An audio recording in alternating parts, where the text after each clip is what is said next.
welcome along.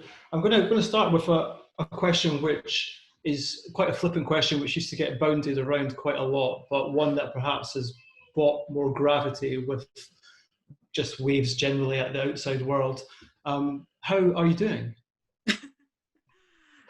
I'm good. I'm really good. I'm completely surprised by the weather. I've lived in London for close to 9 years now, and I think this is the first time I'm actually enjoying the weather for such a long space of time. And so maybe it's just something that is making it easier for us as we're all sort of stuck at home.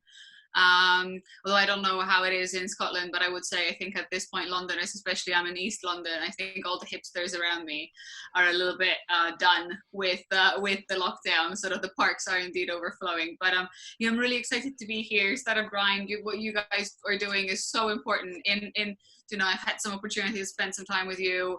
And we'll see what you do in Scotland. Your global colleagues are fantastic. If anything, I'm just surprised that you all still have energy after probably all of us have spent the entire day staring at screens, and that after all of it, this is not, oh, let me chill after work, go to a nice event, have a glass of wine. You're still sat in that same spot, looking at a screen, hoping that I will say something that is remotely interesting. So I just, it's a lot of pressure, but I'm very excited to be here. Okay, well, it's a lot of pressure for us to try and to ensure that we do manage to squeeze all the juice out of you that we can. Everyone that's come along tonight will hopefully have read the bio that we put together for you, but we also think it's quite fun sometimes to let the guest give a quick synopsis of their career, what they're into, and we can, before we get delving deeper into all the bits and bobs. Are you up to that? Awesome. So, tell us about yourself, Marta. How's your career been tonight? Circuitous, I would say. Definitely didn't expect for it to end where it did. I sort of fell into tech completely accidentally.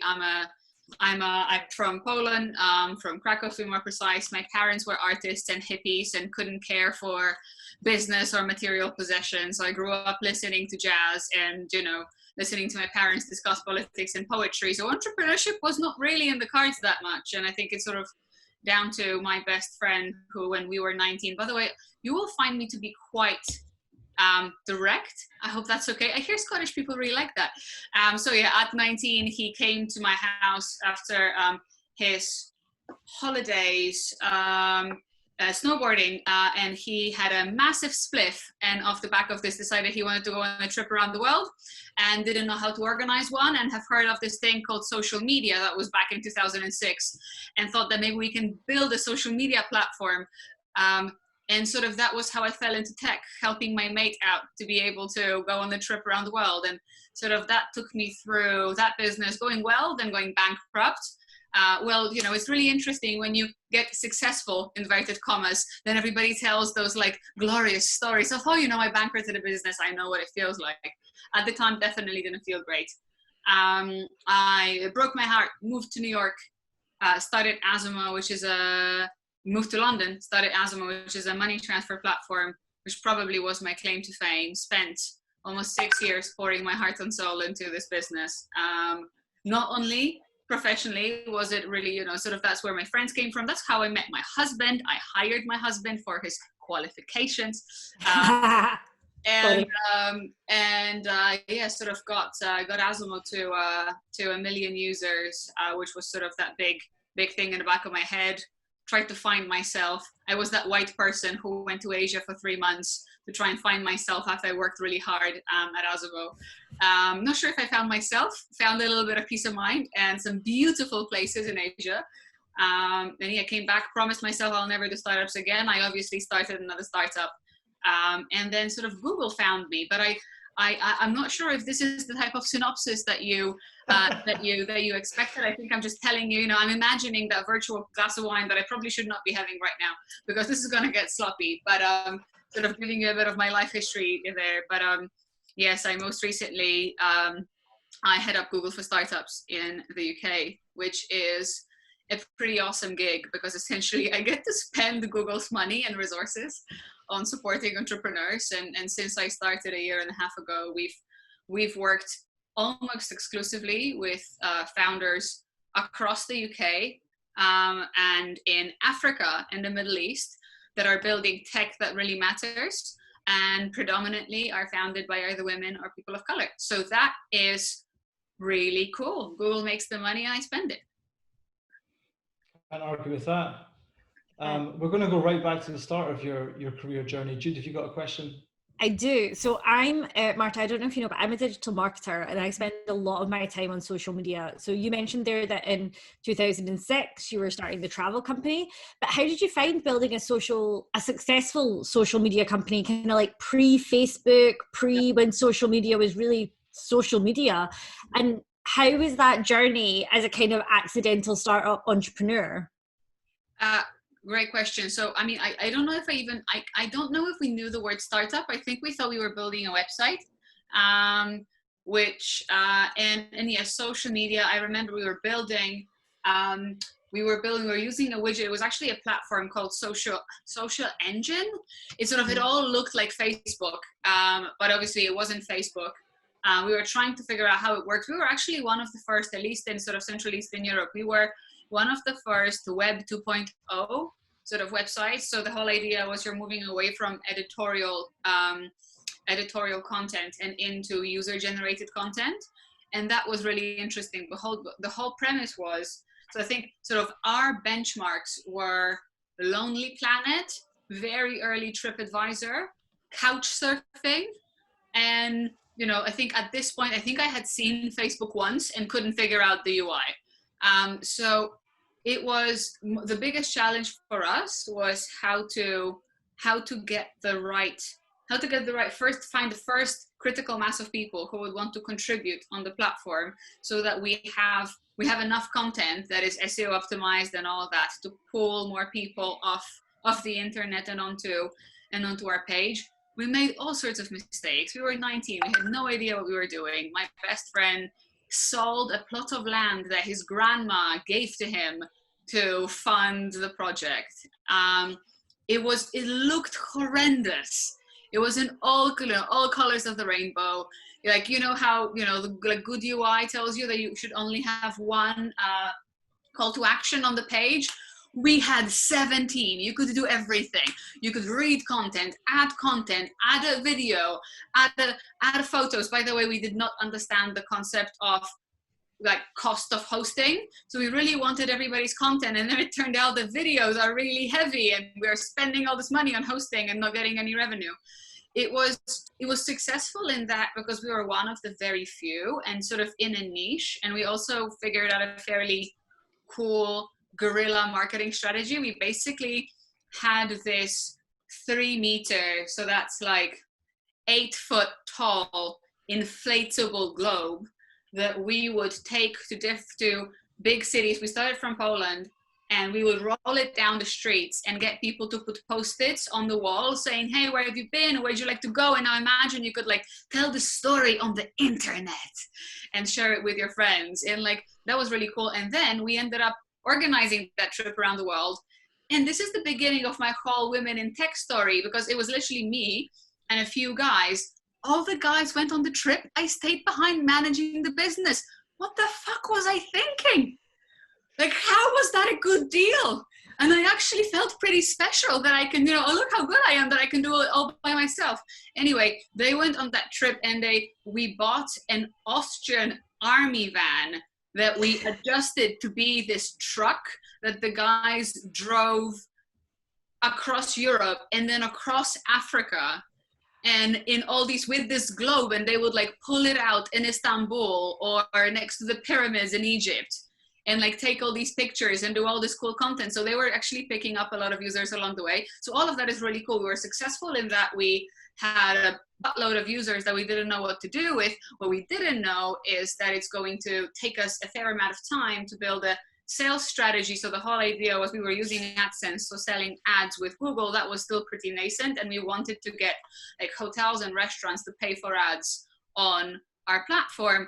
But obviously that requires to have a fair amount of sales flex that we didn't have. So at a certain point we realized that we're running out of money at a crazy speed. At a point that we reached zero, we tried to sell there wasn't really, we didn't have a network. There were no angels, no VCs. Like all of this was bootstrapped. And we didn't really know how to sell or who to. So it all ended on a pretty sour note. We've learned a lot from it, but it sort of consumed 3.5 years of our lives while we all were, studying, working to fund the project, and then working overnight to build it. I think a lot of the mistakes that I made there, I then tried to correct in my next business, but it broke my heart. It felt like it was the most monumental thing that I will ever do, and just one day it stopped existing. Social media, can really empower startups now. What do you think some of the pros and cons of that are? And how do you compare that back to like the days when you were doing your first business? Yeah. I think the most important thing is that social media made us all so much closer to each other. Mm-hmm. So, I think I'm actually a bit rubbish on social media. I no longer use Facebook. I'm quite sort of politically adamant about these things. I basically think Facebook and Amazon are evil. That's not because I work at Google. I just think these people are evil. By the way, a lot of the views represented on this call are not of Google. They are my own. But I think, Twitter has been fantastic to get access to interesting thinkers that are not just mainstream journalists or people who are considered to have valuable opinions. I think especially when you want to get into points of view that are a little bit less mainstream, or by diverse individuals. Twitter has been fantastic for that, and that's really, really great. And LinkedIn has just been phenomenal to be able to approach pretty much anybody at a time when you're either fundraising or scouting the competition. I think these tools are really, really key, and also they really help you tell your story. There is this sort of lovely quote, I don't know from whom, but I definitely did not come up with that. But that when you're building your product early stage, you should create fans, not customers, or recruit fans, not customers. And it's just so much easier to do that when you can keep engaged with those customers and sort of, create the testimonials and stories and just look so much more legit. I think that was the big difference between even TravelNity, which was my first startup, and then Azimo in 2012. It was so much easier to make Azimo look legitimate because, we'd have a website, we'd sort of shoot some videos, we'd put some testimonials in. All of this was so much easier to crowdsource than it was before.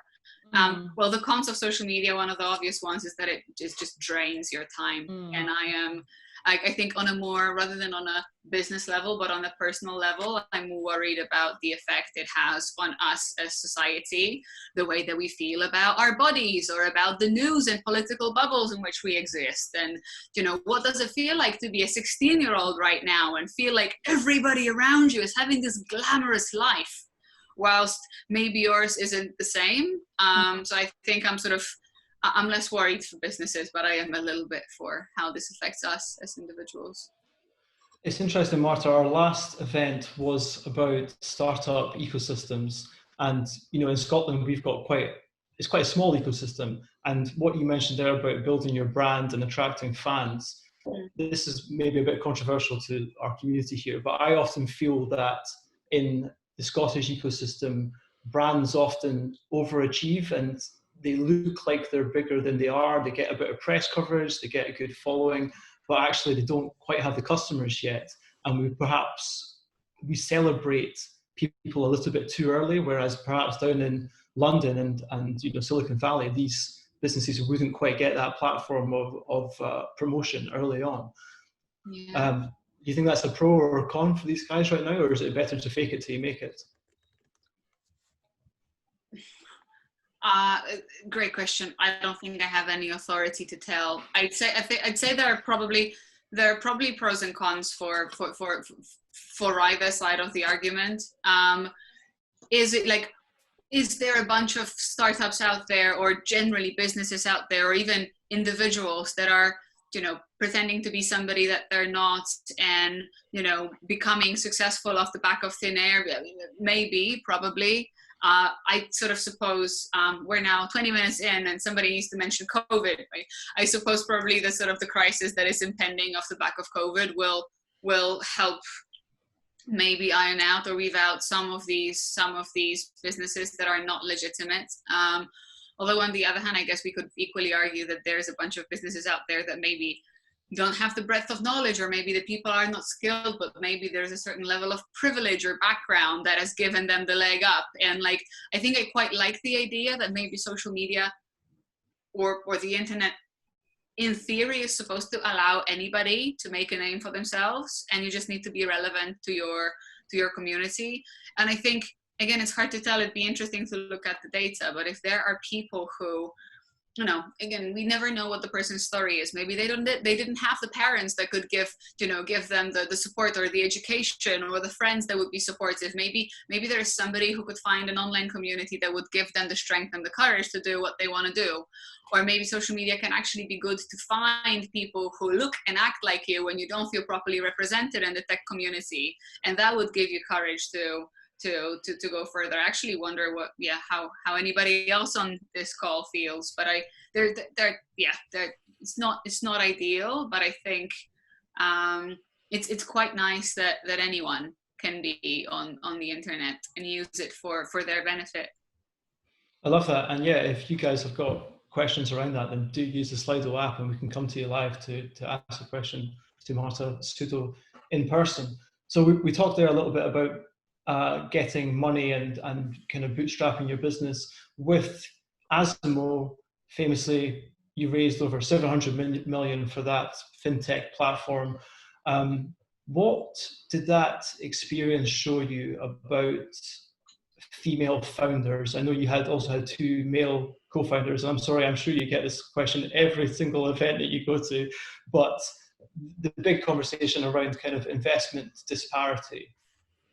Yeah, so I will say you have been incredibly generous to me, because you've added a 0. It was 70, not 700. I think if it had been 700, actually at this point I'm not quite sure if we would know what to do with that money. But still, sort of, especially at the time. I mean, Azimo was one of the fastest growing fintechs globally, so that's very exciting. And we did do quite well with fundraising. You brought up the most important point, which is the 2 of my co-founders were not only male, but also older than me, more experienced than me, more embedded in the ecosystem. And I think when we try and unpack the whole issue of access to funding, quite often, I mean, sort of the way that we say it's the hardest to make the first million and the rest is easy. If you have access to networks where your friends and family, like it's called a friends and family round for a reason. If you've worked at Goldman, if you come from a privileged family, if you have, wait, really sorry, I forgot to bring a charger. Thank you. So a charger just appeared. By the way, it's something I often say. The thing that women need to succeed in tech is often you need to have supportive friends or supportive partners who are going to have your back, such as when you forget a charger. So yes, because of Mike and Ricky's background, they had successful careers in finance. They could tap. Well, they had their own money and could tap others who believed in them. That was the most important piece to even get us going, because it's so often the first 100K that you need to build the first version of the platform, especially in fintech regulated services. You need to have something that's pretty tight before you can even think about getting the first user on your platform.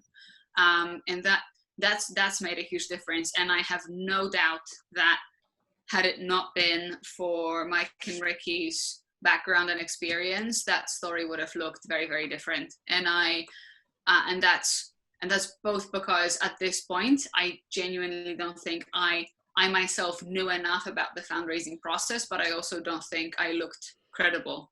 And I think we're now doing a lot to maybe counteract that and to make it easier for women founders today to raise. But also we're even seeing the demographics of investors change a fair amount over the past 3-4 years, as everybody is talking about this. And I think 4 years ago, 1% of all VCs were women. And it's sort of, and not to mention when you try and go down into, you know, ethnic minorities, just the diversity of the VC community was abysmal. It still is. It's not getting, as far as I'm concerned, it's not getting better fast enough. And it can really cut your wings and make you feel really small when you don't see yourself represented, or if you don't feel that you are that the person on the other side of the table gets you, or when they ask you to make coffee or ask you if you're the assistant. That's happened too. I actually, sorry, just when you said that, I watched everyone's faces and I found it really interesting that men looked shocked and the women all just was like, yeah. I just found that really interesting. So we've discussed, you know, what you've achieved before you even started working at Google, but what do you think has been your greatest achievement to date?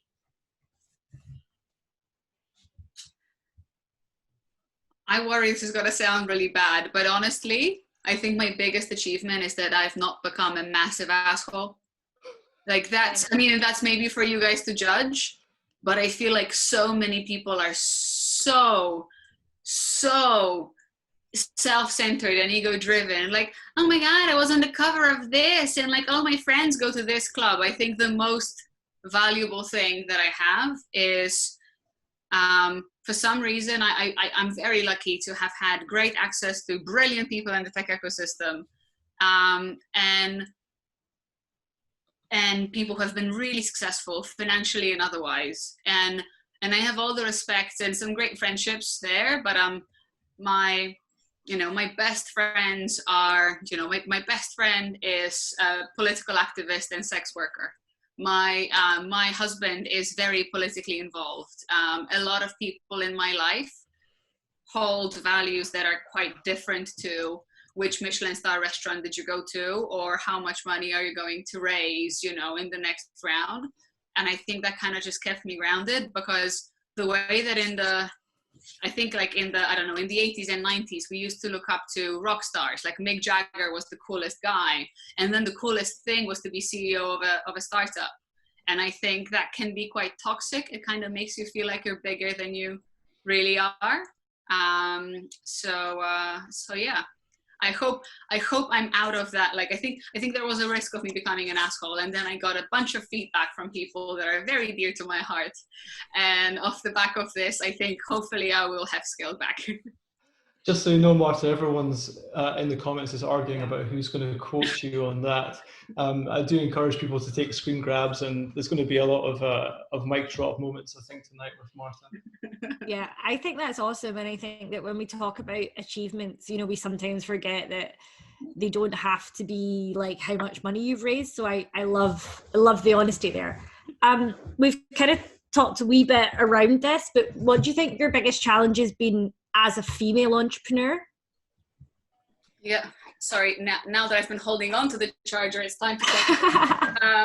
Yeah, what's been maybe if I was looking at it, it'd be easier. See, my biggest challenge, plugging in the charger. This is it's really smooth, don't worry. I think I find it really tricky. I've been asked this question in 2014 and I would answer it differently, and in 2016 and 2018 and 2020, and I still don't know what the right answer is. I haven't felt like I belonged. I was worried about being objectified. I felt like I had to almost like not be a woman or not be feminine. Frankly, I think that really affected me in my personal life. Like I go through life in jeans and shirts buttoned up to here. And I don't think that's probably great for me to be able to feel that I am this full person that has a gender. And I have felt small. I have felt irrelevant. I have felt like I've been told that I'm a woman, so all I want is the fuzzy nice stuff and for everybody to be happy, and I'm not commercial enough, even when that completely wasn't true. So there has been a fair amount of shitty stuff, but I also feel like really focusing on all the things that have been bad, it's really tricky, because you also don't want to feel like you don't have agency, like, oh, you're a woman so you're doomed. At the same time, I'm white. I have had a privilege of higher education, and I have been supported by fantastic people in my career who have given me a chance. And I have relatively soon, and I think that's also the sort of double whammy about social media. I think we really started talking about diversity in tech around 2014, and there have been like 7 of us founders of startups that were remotely relevant. And sort of probably the reason why I got the Google job, the reason why I'm on this call today, was because it actually built up a bit of a profile for me. So I think I try and think a little bit less now about the challenges that I have and focus on the privilege that I now have, where I sit, and what I can do with that privilege. If that makes sense. It does. I'm sorry, I'm just nodding so aggressively to like every answer. I'm just like, yes, I love this. So sorry men, but for the women on the call and for the women that are going to be watching this later on, what are your top tips for female startup founders? Choose your co-founders very carefully if you want to have co-founders, and make sure that whether they're women or men or sort of or third gender or non-binary, that there is an understanding of allyship and the challenges that you might face, and that you feel psychologically safe with them to be able to flagging certain issues. Although sometimes it's also really interesting to understand their sort of their challenges. On my third startup, FreeUp, that we started 2 years ago, my co-founder and I would go out fundraising, and a couple of times we've been asked if we're sexual partners, obviously incredibly relevant. And the funniest thing is I felt offended, because I felt like they were suggesting that, I'm there because obviously I must be banging that guy. And he felt offended because he was a first-time founder. So he was like, of course, she's Marta Krupinska and you're a nobody. You must only be here because you're banging her. So I think sometimes it's quite interesting to be like, what's really going on. But yes, choosing your co-founders and your team really carefully. Also choosing your investors really carefully. I've also heard some horror stories from women who have successfully raised, but then the fund would push you to, get a co-founder if you don't have one, because otherwise you're not going to be seen as relevant. Change your name because it doesn't sound relevant. Don't act like this. Sort of a lot of undermining. So actually making sure, I know sort of sometimes beggars can't be choosers, and sometimes you take the money that you're given because you want to build the business that you're building, but sort of trying to have this values-based conversation with the investor and make sure that they get you. I think the only other thing I'd say is it's not great.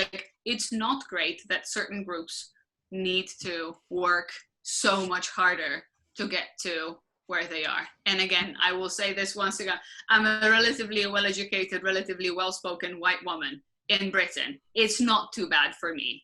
But if there is an element of imposter syndrome, then just making sure that you're really well prepared and that you do your homework and that you feel really confident in yourself as you go into whichever meeting, whichever situation, that generally tends to help.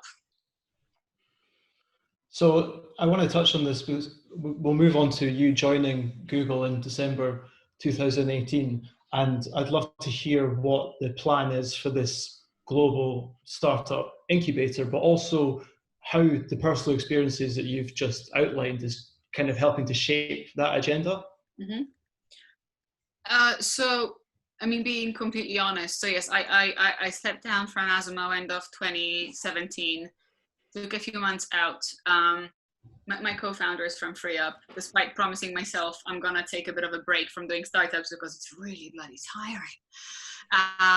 I sort of ended up starting another business, and as we were doing this, and this, mind you, was my third time, I was completely overwhelmed by how bloody tiring and difficult it was. Like, it just never gets easier, and that's both because there's a lot of brilliant people out there doing really exciting stuff, and the competition is fierce, but also the markets are changing and fast, and competition is doing interesting things, and also just every single time you're up against new challenges, be it with the team, with the product, with the expectations of the market, and one if on one hand it felt like it just could be maybe a little bit easier, it would be quite nice to get a little bit of help.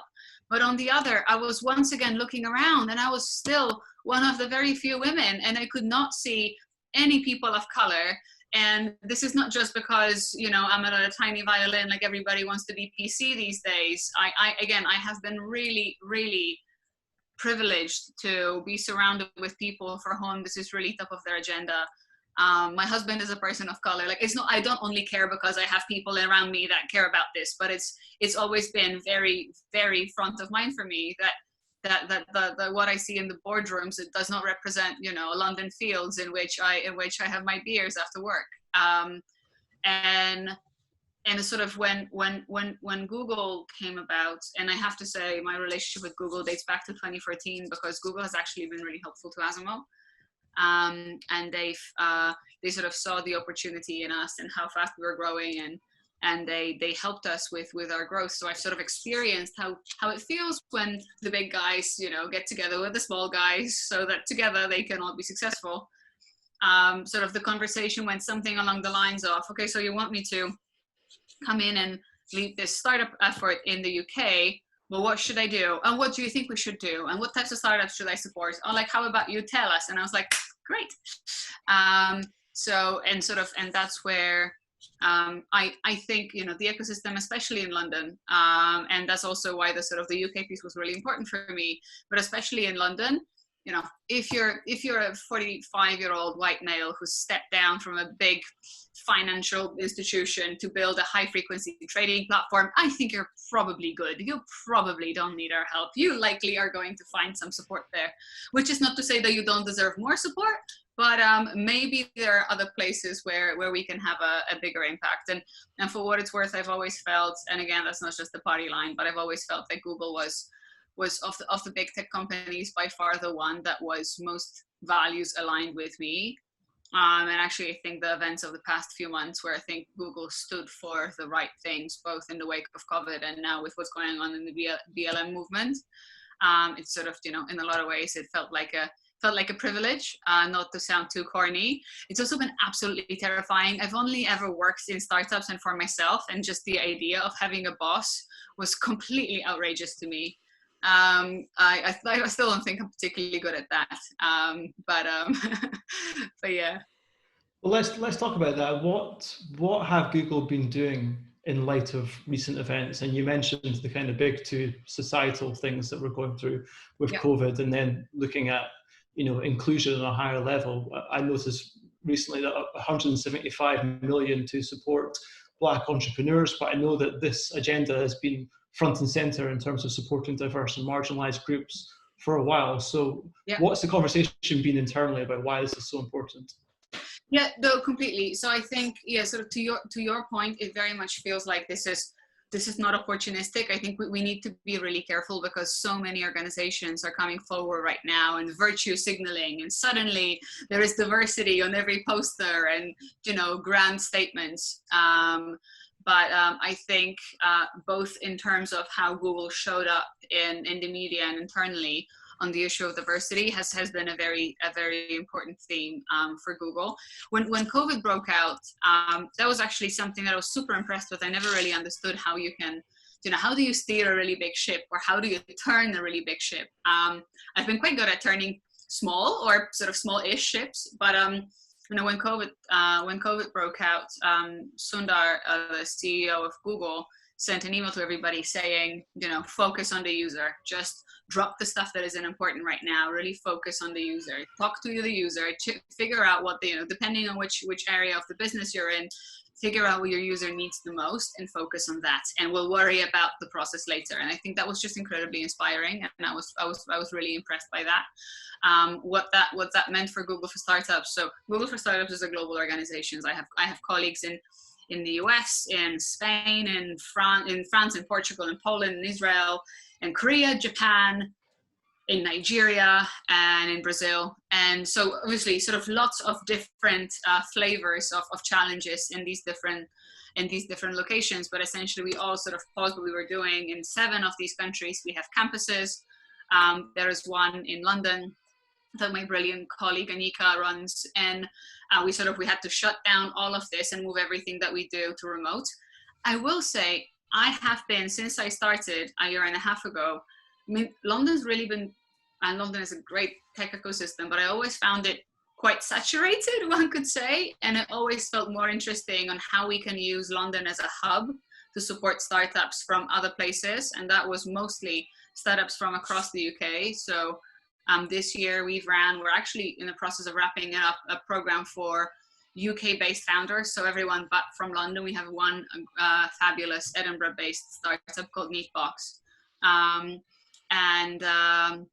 and so sort of that UK piece was really relevant. We've also ran a program for African startups last year. This year we're planning a big program for startups from Middle East and North Africa. Sort of, it felt like moving to remote has actually been quite neat for us, because maybe less stuff in person, and obviously a bit of a missed opportunity with people that we already had close to us in London. But when it comes to our ability to truly reach out and connect with startups that are based elsewhere, I actually think we've learned a lot from that and how to build these communities and support startups remotely. But going back to, I'm sort of, sorry, going around, but going back to your question of what the response has been, there's been a lot of activity, and sort of Google announced small business loans and grants in the wake of COVID. And within Google for Startups, we had a lot of activity connecting with existing founders and new startups that needed support sort of navigating that challenge. We ran a bunch of sessions from cash flow management to leadership in uncertain times. We created support groups of founders based in different places, trying to make sure that they don't feel alone at a time of such massive unrest. And we've had some great feedback that was really helpful, because I think the main piece we found was that COVID was not, obviously it's a massive economic challenge, but it's also a very human challenge. And the funny thing about being at Google for Startups, and also you might have noticed I'm pretty opinionated and I generally have some answers to questions.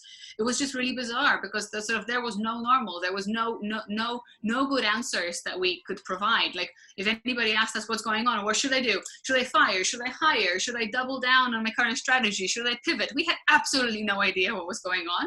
So the best thing we could do is try and create environments in which we could together find answers and come the closest to the truth that we could. But sort of then moving into obviously the atrocious events in the US, and let's face it, in the UK, I think it's really important, is really close to my heart that we, and I'm not even British, but that we recognize Britain's role in history and take responsibility for how Black people have been treated by this country and in this country, and don't talk about it as a US problem, but actually really own up to the fact that this is very much a home problem as well. Sort of we've been working a lot. So actually, I mentioned my great colleague Anika Henry, who runs Campus London.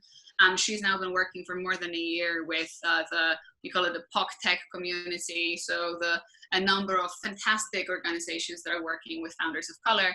I try and always, it's something that's really close to my heart. I also try and not sort of be, the white woman that runs around and talks about people of color and their issues, but we have a close relationship with organizations such as Color in Tech or 10 by 10 VC, which is this great group of Black VCs that, again, incredibly underrepresented, who are keeping each other strong and accountable, but also really supporting the Black community. And you came to me, I think, in March and said, I think it's time we do a program for Black founders. And obviously, in the face of recent events, it felt really great to actually have something that was already ready to go. And Google has been incredibly supportive to us launching it and announcing it. I think we haven't officially announced it yet. I think we're going to do it on the 1st of July, but oh well. So our US colleagues are already taking applications for the Black Founders Accelerator. So that's for pan-US based founders, and we're recruiting Black founded startups from across Europe. We're going to be opening applications on the 1st of July, and we'll be looking for seed to Series A stage startups that could benefit from the support that we could bring. We've got some great referrals already, but if you know of any startups, please send them my way. Even if applications aren't open yet, just, we were talking about social media, find me a tweet at me and give me recommendations of startups we should be we should be looking at. But obviously, alongside of that, I think there are some great initiatives from Google. There's been an announcement of indeed 175 million, but there are a few that I think are really important to point out. Some of this is going to be capital that's going to go into firms that invest in Black founded startups. Some of it is also $5 million of that is going to be funding in grants. So in $100,000 excrements, and at the minute it looks like this is going to be US only, but we're working on perhaps cooking up something elsewhere where this is going to be equity-free cash, and I think that's really, really important, because especially when we think about and Atomico does this fantastic State of European Tech report every year, when we look at how little capital people of color, women too, actually start with. Just sort of, you generally get lower valuations. You need to sell more of your business sooner. So actually being able to provide equity-free cash is really key. And I'm really happy and really proud that this is what Google announced. So there's a lot of momentum within Google right now across the different organizations, just how we can better support Black-owned businesses, and that's from your local grocery store to a high potential tech startup. I love that. I love that you brought that up, because up in Scotland, it's definitely not as diverse as it is down in London, and our Black communities in Edinburgh and Glasgow, there's a lot of people within them who start businesses and have great ideas, but they would never step foot into what we call the ecosystem in terms of signposting for early support. So to have, and it's because they don't see themselves represented on the other side of the table for that early stage support. So to have such a major player say, right, come in, here's the money, fail fast, get the right advice early on. It's about building trust, and it's about actions speaking louder than words, and not that virtue signaling that you mentioned. Yeah. And I think it's also about recognizing that there is a massive commercial opportunity there. And I think this is also something that I find quite honest and quite cool about Google. Like, we're not trying to pretend, oh, hey, we're just this big friendly giant that's going to give you shit for free. Like, Google is an ecosystem, a very successful ecosystem that helps companies grow. If you want to be successful in the tech space, sooner or later, you're going to stumble upon Google products. So the more successful startups are there, the better the commercial opportunity for Google. And that is fine, because, the founders benefit from it and Google benefits from it too. That's completely okay. And I think the sooner we stop talking about diverse efforts as sort of CSR and just an incredible commercial opportunity, I think that the sooner we're going to see real change. I'm not sure if you guys agree, but I hope that this can happen soon. We do agree. I think we want you to move up here and just live in Scotland and help us out from here. Well, I'm really tempted. Really, I was really saying, I admit, I absolutely love Edinburgh. I'm bummed Fringe is not happening this year, although it's not only for Fringe that I come. I have not been to Glasgow, which is really, really sad. So I need to step up my game. Actually, maybe now that everybody's working from home anyway, maybe I should just consider some cute hideaway in Scotland. Just send me the links. Absolutely. On it, we can go for some drinks in Glasgow for sure. I think I'm going to know the answer to this, but do you feel women are well represented within the tech or the fintech industry as a specific? Fuck no. No, I mean, no. And I think this is a function of a million things. I think everything from the way we're socialized in the home, and what we see when we one of the big stars that I really look up to, Anne-Marie Maffedon, talks about how the best thing that could happen for women entrepreneurs or women scientists or women in finance, if we see women like this on EastEnders or whatever the show of your choice is. Like, how do we make it seem aspirational from a social perspective? Who is talking about money in the home, who goes to work, who takes care of the family. I think this is slowly changing, but still there's this amazing TED talk that I really love that talks about how we raise our boys to be brave and our girls to be perfect, and like perfection is definitely not helpful when you're trying to build a business where it requires a lot of failing along the way. I think it still gets to a place where finance has been traditionally massively male dominated. It is not necessarily a friendly place. I mean, maybe you can force yourself into it, but quite often it's just not very fun. And I think it's important to also recognize, yes, we have the hustle energy and everybody wants to be successful, but also we kind of want to have a nice life. By the way, something I really love about Scottish people and Scottish startups, that there is, I feel, still a lot of emphasis on building successful businesses and products that, you know, create jobs and provide value to the user, but also there is an emphasis on quality of life.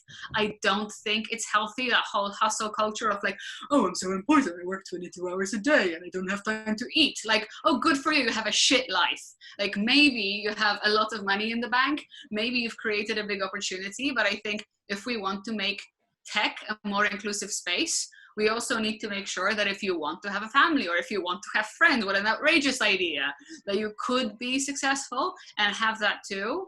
I think there's a long way away before we have fair representation of women and minorities in tech in general, and probably in traditionally male-dominated spaces like fintech even more.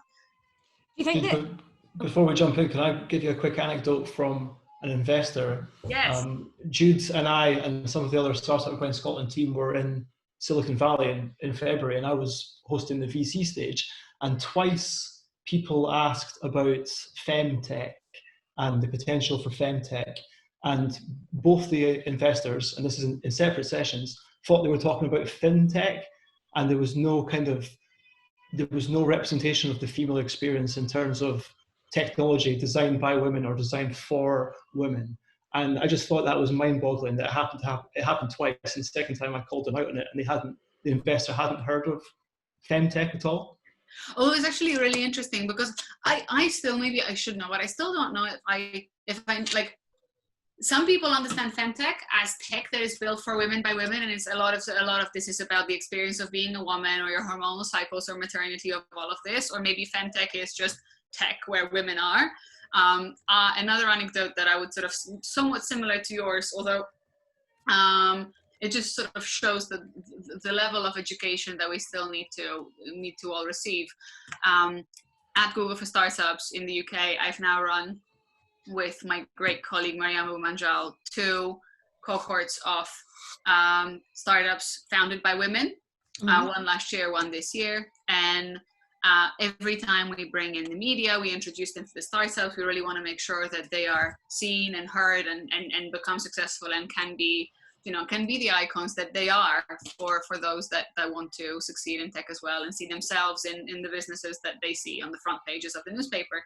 And I had one journalist we went through the whole experience. We talked about the businesses, and they really span from, machine learning, data security, sustainability, fintech, health tech.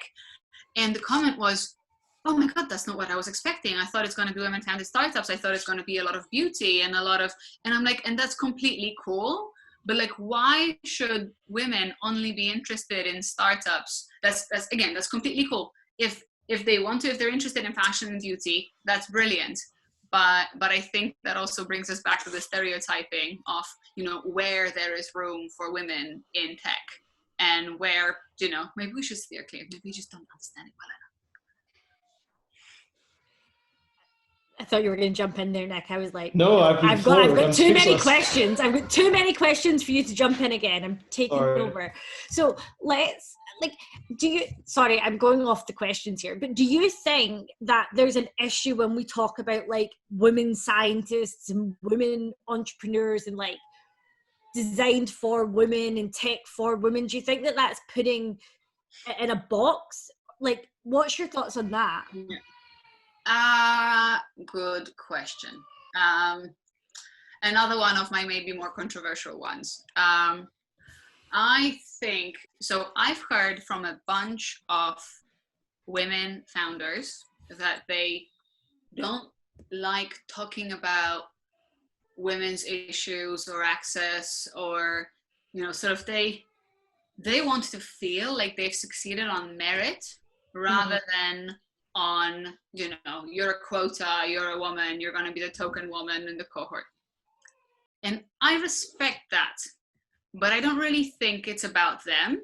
I think we should be focusing on the challenges to access this ecosystem for those that are very far from having already built a startup, and now that they're successful, they want to be seen to have succeeded on merit. You already have your success. Go into a little room with your friends, celebrate your success, and don't bore me with your I want to be successful on merit, because you are successful. Very many don't have that access, and unless we talk about these issues, we'll likely not have that access. So I think for as long as we're still in tiny numbers, I mean, 2018, 1% of all VC funding in the UK went to women, like for all women teams. I think 10% was mixed when women, and like 89 all male teams. Like, if we're so far off from anything that is remotely representative, I don't think we can stop talking about that. I completely agree. And gender, I mean, it's 2020, for goodness sake, and I feel like we're having so many conversations, especially right now, that just shouldn't be happening, like shouldn't have to be conversations. And I think gender equality is one of them. In which areas do you think progress around gender equality is stalled?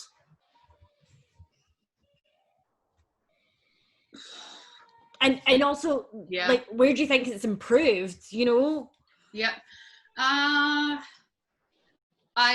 mean, I think it's stalled everywhere. I worry it's not moving, it's not changing fast enough. I will be completely honest. I sometimes fear that the work that I've been doing is making things worse. This is like, please bear with me, because this is a bit of a confusing point, but I feel like sometimes really championing and surfacing and telling stories of successful women entrepreneurs, or entrepreneurs of color, can create this like this bubble in which the few of us that are really interested in it feel like there is a lot of progress, but actually there isn't that much progress.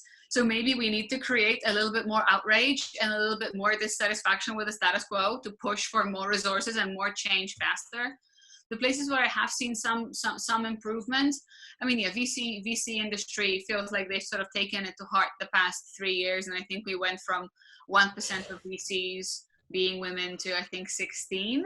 That still is tiny when you think about the actual positions of power. So, you know, the general partners that have the ability to write checks.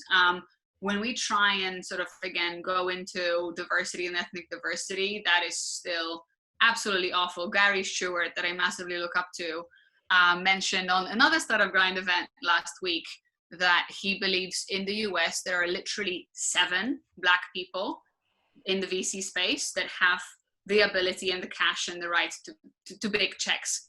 And in Europe, he said he doesn't believe this number to be higher. Like, that's completely outlandish. Yeah. When we think about it in those terms. So, you know, there is some progress, but is it fast enough? Not really. And I still think, even if we look at the numbers and we see some progress, I still think we should be really thinking about the experience of being a woman or a minority in a space where, you know, sort of what's going to be the water cooler conversation? How comfortable or how yourself are you going to feel in this environment? To what extent are you going to have to forego yourself or your interest or adjust your tone or code switch to be more palatable to the ecosystem? Because I think if that's how it's going to remain, then I think that we're going to be missing out on brilliant people who just will not want to have this life. So yeah, I don't know how we collect that data better, but I think it's important we don't just look for, you know, how many unicorns have we created, but also how inclusive. I think that's the difference between diversity and inclusion. Like, one is you have the people in the room, and the other one you actually like ask them questions and ask them to speak. Yeah. I think we need to be really monitoring both. What's the best piece of advice you've ever been given? I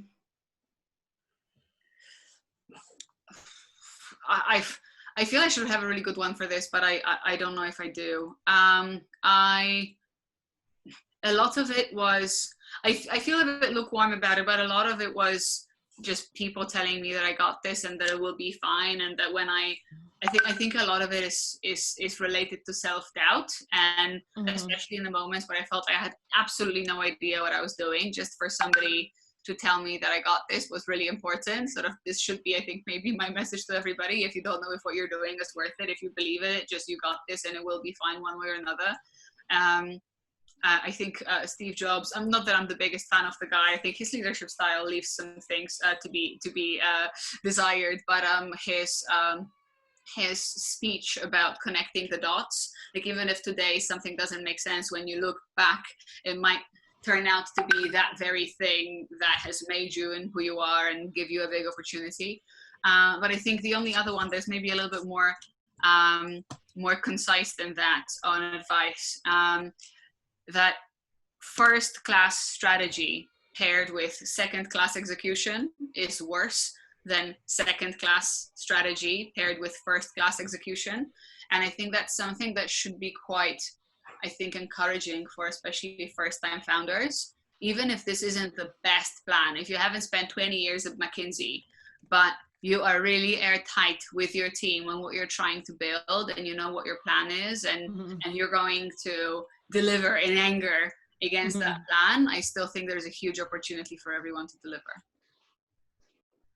I want to talk a little bit about the workplace, if we can, in terms of equality and gender. It seems like, pre-COVID, this was a big topic in terms of where we were getting, and the reports coming back out now are that women are probably going to find it harder to get back to the workplace. What do you think employers and government bodies can be doing to kind of even the playing field a little bit more? I know that's a kind of bit of a crazy question out of left field, but it's something that weighs on my mind. Yeah, no, completely. I mean, can I just once again say, I am no authority on any of the subjects. I can give you peace of my mind, but I am really worried. I am profoundly worried about what's going to happen to all the diversity efforts, because it sort of felt like the past 5 years we've been sort of riding the wave of everybody feeling comfy, money flowing, life is good. We've sort of gotten up from the 2007 crisis, and we sort of know what they're doing, and there is a little bit of fat, a little bit of excess that we can spend on luxuriating ourselves in these subjects of diversity and inclusion. And I worry that with the impending economic crisis and everything that's going on right now, this is no longer going to feel imperative, that we're going to focus on economic recovery at any cost. We're going to focus on doubling down on the success of those that have already previously been successful. And quite often that's going to mean resorting back to backing the founders or the individuals that have the experience, have the networks, have the cash. I think this is really dangerous. And I think I was really happy to see the Future Fund, materialize. I think really good that there is a big chunk of it that goes back to the tax rebates and the existing schemes that we know that work. I just maybe hope they can be sped up a little bit. But I know there's been an overwhelming response from the diversity leaders in the UK saying that just the prerequisite of having previously raised $250,000 from a qualifying investor essentially excludes women and people of color. So how do we have this discussion so that when there is an incentive for the ecosystem to back founders that had been successful pre-COVID, if that means that if you were disadvantaged pre-COVID, then post-COVID you're screwed. So how do we avoid that? I think it's a big conversation that is unfolding right now. I'm definitely very happy that Google is doing a little piece to sort of contribute to it, but I think it's going to take the whole ecosystem to remember that if we don't want post-COVID to go back to a world that looks like 1993, then we really need to check ourselves. It feels that, from a macro level for society, with the pandemic and lockdown when it started, there was a lot more compassion and this idea of not taking people for granted. And one of the analogies that I like is, we're all in the same storm, but we're not all in the same boat. And this idea of really checking in on people and meeting them where they are and not assuming, they're coming with the same circumstances as you. And even now, I was reading comments on a newspaper on Facebook. I follow it just to remind myself that my echo chamber is really kind of left-leaning, and I like to keep up with the zeitgeist. And people are saying, oh, Black Lives Matter thing's over. Can we not just get on with it? The pubs are going to open soon. I can go see my relatives. And it feels like people are just so quick to forget this feeling of empathy in society. No, I think that's a really good point. And I think something that's worked with, it's actually been really interesting for me also to be a leader in this time, because also some of these conversations are really difficult. And I also want to check my privilege and understand the background that I come from, and to what extent I have the right to speak, to what extent I don't have the right to speak. I'm really, really happy that the little I could do as soon as I joined Google, the first senior hire I made, it was a fabulous Black woman who actually, knows much better than me. And I think a lot of that conversation about diversity, it just starts with, think about who you hire, think about your suppliers, who do you buy from, raise your voice and have that conversation. But also I think there is a massive conversation still about allyship. And I think, like, how seriously do we take our responsibility as allies? How do we make sure that we don't forget this discussion? How do we make sure that in a room where there are only men, there is a conversation about diversity? That in a room where there are only white people, there is a conversation about diversity. And I do worry that some of the good work and some of the great momentum that we've seen is probably a human nature thing, that some of that is going to, maybe people are going to tire, but I think it's our responsibility to make sure that they don't. So yeah. That's really so true. I think what you were saying there about allyship is that we all need to ensure that we're being active allies and not just performative allies. So, where are we hiring? Where are we using our suppliers? Who are we, what are we doing that's not in the public eye and that's not got everyone watching? Because that's when you realize if you're a real ally or not. Sorry. Yeah, no, completely right. So I'm conscious of time. We're going to try and get to Q&A in a minute, but I've got a couple of kind of random left field things I want to hit you with. So you mentioned Gavin Neat from Neatbox, who's part of your one of your Google cohorts, who's an Edinburgh-based inclusive technology startup. And I did an interview with him recently, and I asked him, you mentioned earlier, Scotland is known for its kind of profit for purpose agenda and maybe a bit more of a compassionate, human-centric approach to entrepreneurship. So I said to Gavin, tech for good as a phrase, as an umbrella, what do you think of it? And he said he hates it because anything that is good is seen as soft and just a nice to have, and perhaps isn't quite as investable as, maybe like, a fintech, just because you're a fintech person. How do you feel that could, out of the conversations we're having right now, how these tech for good platforms could maybe be taken more seriously, if you do feel like that is what people are thinking? I think how much time do we have and how much booze is in my room? I think it's sort of, we could have a very philosophical almost debate now about the nature of capitalism and to what extent the system in which we operate enables everybody to be able to fully benefit from the opportunities in society, and and the fact that hard and commercial is aspirational but soft and impactful is not. It's sort of, I guess that in essence is not good. So I guess the sort of, depending on our political leanings, or whether we're more in the business or in social impacts, or sort of what our position is, maybe some people could be fighting for social impact to be perceived in the media and society as something more aspirational and more important. And maybe this is also a narrative that we could drive, where we we actually check ourselves, where we glorify billionaires or people that have made their money in certain ways that are maybe not necessarily appropriate, and how certain societies are being or groups are being abused. I think sort of we have a bit of a narrative of like rich and big good, and small and poor bad, and I think we should be, as a society, thinking about why that is and what our responsibility is to craft that narrative. And maybe if we can start turning that narrative around, we're going to be less afraid to call something tech for good, worrying that it's not going to be seen as commercial enough or valuable enough to invest in. I completely see Gavin's view. I've heard from so many people, tech for good is bad. I've heard a lot of people sort of lean towards profit with purpose because it spells out profit. And again, like we do live in capitalism, profit is important. And sometimes profit is also something that guarantees you independence. If you don't have to continuously ask for money or look for funders, but you actually have revenue, you generally are going to be more within this system in charge of your own fate.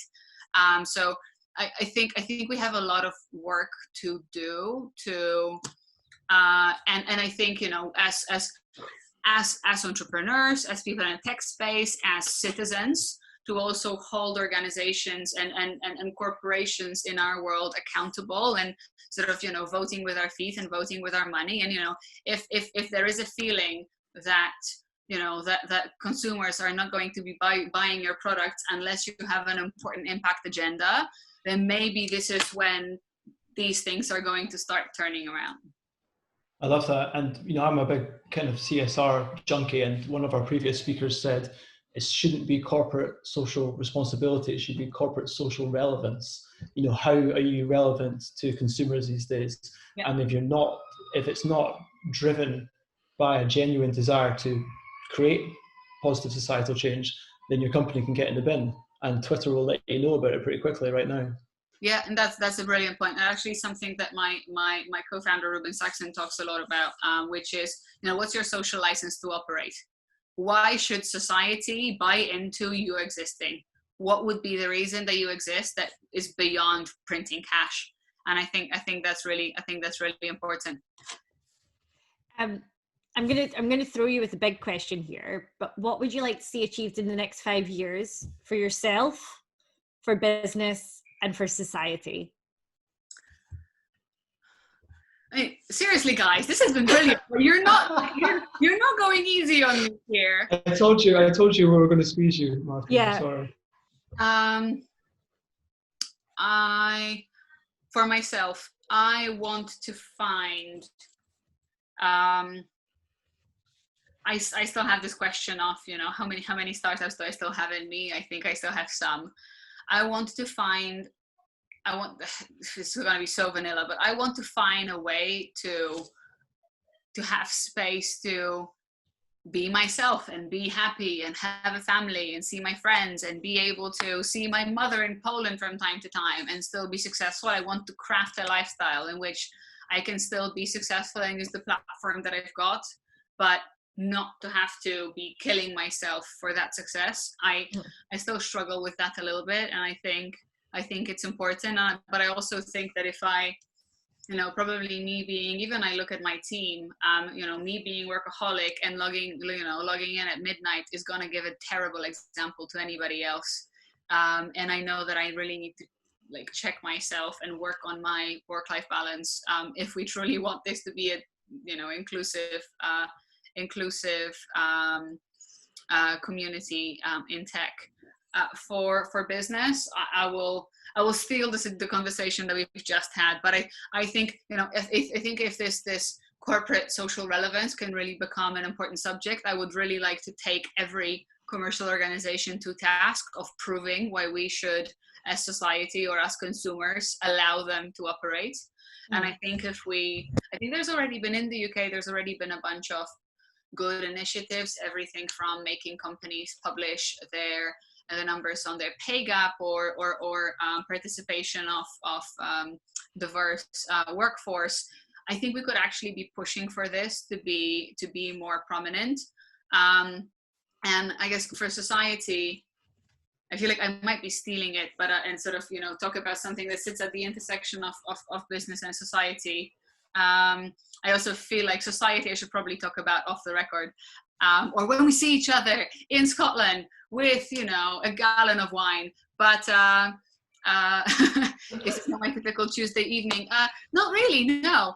But I think this sits at the intersection of business and society. I mean, what I would really love is more equitable future for women and minorities. And I think, you know, 5 years doesn't feel like a long time, but we should be able to do a fair amount. Like 10 years ago, we didn't have an iPhone. Think about how much the world has changed in 10 years. In 5 years, we should be really able to do a lot. And on the sort of the intersection of business and society, I think things such as SEIS and EIS really changed the funding landscape in the UK. And I would really love for the UK to introduce minority incentivized CIS. So if you're investing in a founder of color or in a woman founder, that you get an additional, even if small, tax break to really create a commercial incentive for people with money to back entrepreneurs that come from diverse backgrounds. I think that could drive a lot of change in 5 years. So okay, Marta, here's the deal. Me, you, a gallon of wine, a wee pub in Scotland, we're going to put the world to right. Because I have about 1 million questions I could ask you, but we're going to go to Q&A because other people also have questions. So awesome. And by the way, you just said a wee pub in Scotland. I want to go to the pub. Guys, is anybody as desperate as me to go to the pub? It's been 3 months. Why do I live in the UK if I can't go to the pub? Yeah, I mean, yeah, like, but I mean, it sounds like if you really want to go to the pub, have you not been drinking much in lockdown? I mean, it's a silly question, I know, but like, I'm Polish. yeah. That's why I'm a wee bit worried when I said we'd go to the pub together. Like, I'm a bit scared that you will. Yeah, but we'll move on to Q&A. That's a story for another time. Oh, amazing. And wow, where to start? I honestly, there's steam coming out my laptop, and I genuinely had goosebumps listening to that. And I really do appreciate the answers and the insights. And wow, I don't know where to start, but a good place might be Slido, which is pages of amazing questions. I've got a bit of a confession to make. Janet, I had one job of moderating and accidentally deleted your question. So I can only apologize profusely, but can you remember it? If I unmute you, could you remember your question?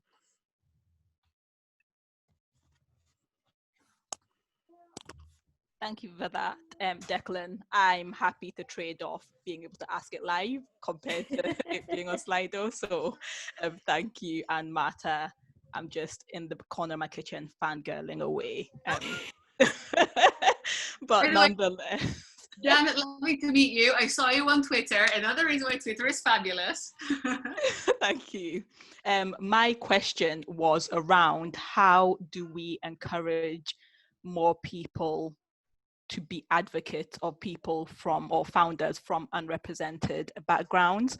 Now, there is that slight fear, for example, of if you are a man, you know, being an advocate out there loud and proud and as an ally to women, because you have that fear that I'm not a woman, that is not my lived experience. So will I be judged for, you know, trying to speak out, when actually I found that from both a gender and ethnicity perspective, when people who are not aligned to the gender or ethnicity that I'm aligned to even acknowledge and start to use their voice, regardless how right or wrong or anything they get it's encouraging, and that can start to, you know, make that small wave of change. So I guess the question really quickly again is, how can we encourage more people to be advocates for people from, or founders from, unrepresented backgrounds? Yeah, no, great question. To be honest, I would love to hear what you think about it.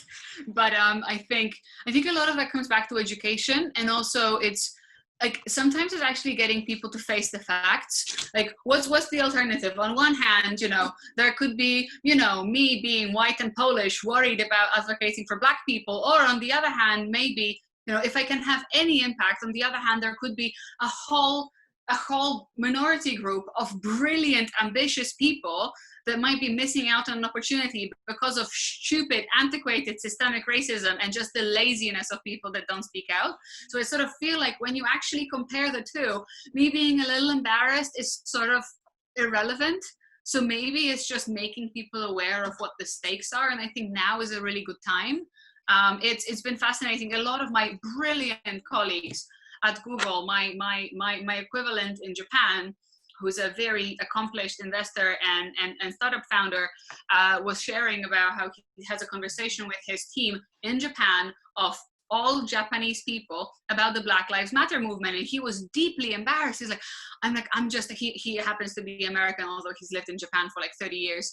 He's like, who am I? I'm just a white man talking about this. And like, good, talk about this. It's like, it's even better that you're talking about this. Wouldn't it be helpful if we were all talking about this in rooms where, it doesn't just feel like we're raising this because there is somebody who represents a minority in that room and feels like, we're just doing it to virtue signal or to make them feel better. So I hope now is going to be encouraging for a lot of people. I think it was the founder of Reddit who recently said that he stepped down from the board to create a board space for a Black person to join the board because he wants to see more diversity. So I think there is a lot of action that we can start doing. And I think also it's becoming more and more, everybody wants to feel good and sort of feed their egos and feel popular. I really hope that we're creating a bit of a movement where it's actually becoming completely appropriate, if not necessary, to do that. Maybe, Nick, off the back of what you were saying, maybe we can create some sort of executive social relevance. Unless you're a diversity advocate, you are not fit for executive positions. I think now's the time to have that conversation. Thank you so much for that response. And yes. What do you think? The thing for me is around, if we're all being direct here, which I think we already have been, getting over yourself. Not you personally, by the way. Us getting over ourselves. By that, as you said, yes, it can be embarrassing. Yes, whilst I'm not super deeply technical, sometimes I can get a bit embarrassed about talking about more technical aspects of things because I'm like, someone's going to judge me. So what? Like, who cares? So I think, in terms of trying to be an advocate or an ally, probably get out of your own head a bit and see where that gets you. Thanks all. Yeah, we've got an expression up here in Scotland that's quiet bairns get nothing, and bairns are children. So being a bit shameless, I've got a tattoo of an oil canister because the squeaky wheel gets the oil. Just one of my sad tattoos there. And is the tattoo in a place that you can share? Marta, please don't get him started on his tattoos. We'll be here all night. It's another event. Very cool. Awesome. Right, Dec, last question. Oh, there's so many. I'm bouncing like. Okay, let's finish at 5 past. I know I've told you. I'm just forever late. I'm like just like a late train. I start my day late, and then it's just a whole day of disappointment. So. All resonate. As long as that's okay, Marta. Yeah. Due respect of your time, we've got so many great questions. So actually, I'm going to come to M.A. Usman Jr. next, and I'm going to unmute you really quickly. He had a couple of great questions, and I'm going to ask him to ask one of them.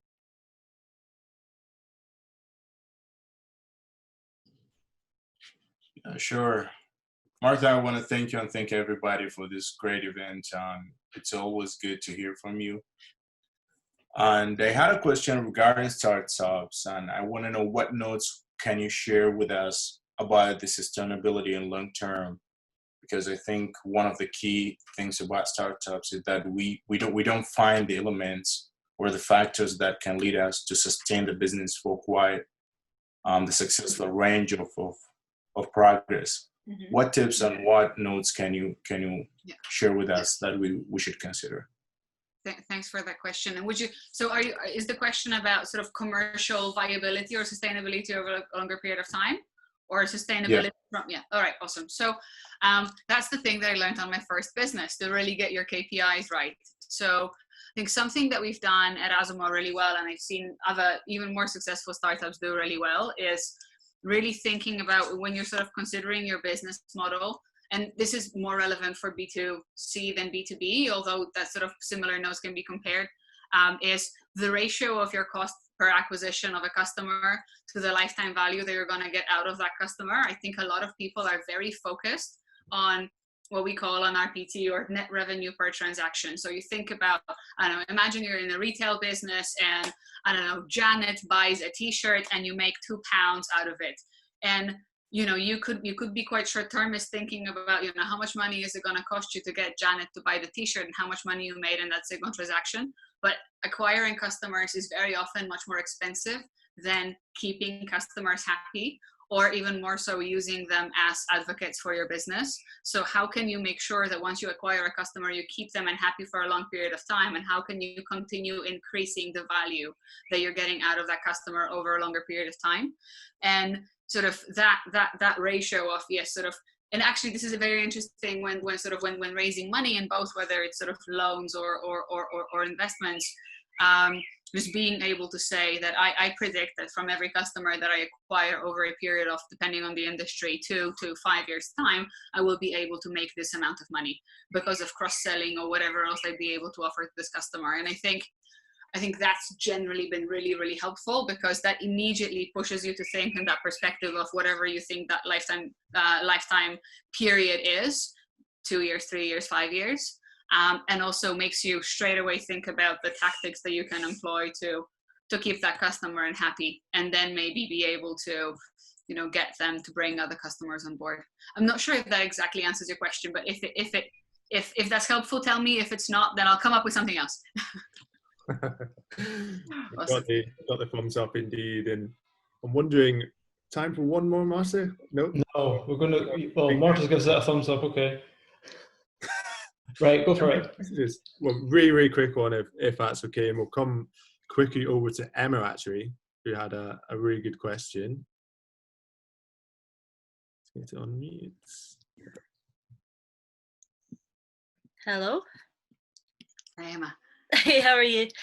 Thanks again for joining us this evening. It's difficult to keep up, but it's been incredible. So my question's a bit more just about yourself rather than kind of maybe a business perspective. Is what's one thing that you're surprised that you no longer miss from the kind of 3 months of lockdown, and one thing you're surprised that you do miss? So it could be anything. By the way, I can't help but notice a very gorgeous little red product in my stole my thunder. I'm completely, like, my brain has just melted away. What do I miss? I mean, I think we've established I miss the pub, but no, I miss the energy that meeting people gives me. It's just, I have an incredibly rewarding job.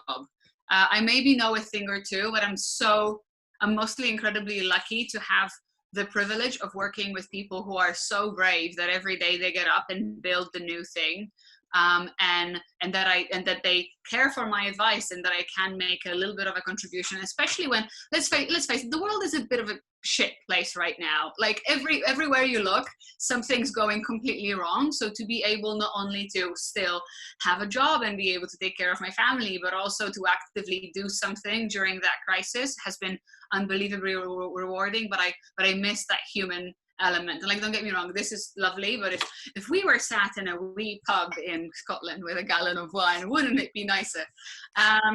The thing I don't miss, I think there is I'm not sure if maybe it's a bit of a cop-out, but I feel like I have always been really terrible with time management. And I always would say, you know, it was because a lot of people wanted a lot of things from me and the circumstances were changing, or that I had to commute from one place to another. But I feel like I have learned from this experience that I can be better with my time management, that I can invest more time in, you know, going for a walk, or taking care of my mental health, or going back to therapy, really important. And that I probably will be a better leader, better family member, better friend if I take better care of myself. So I guess I don't miss this perception that I have to be everywhere for everyone, because I can, because now I know that maybe I can't. Maybe there are some objective limitations imposed on us, and that teaches me rigor to be able to take better care of myself, and off the back of it be better for others.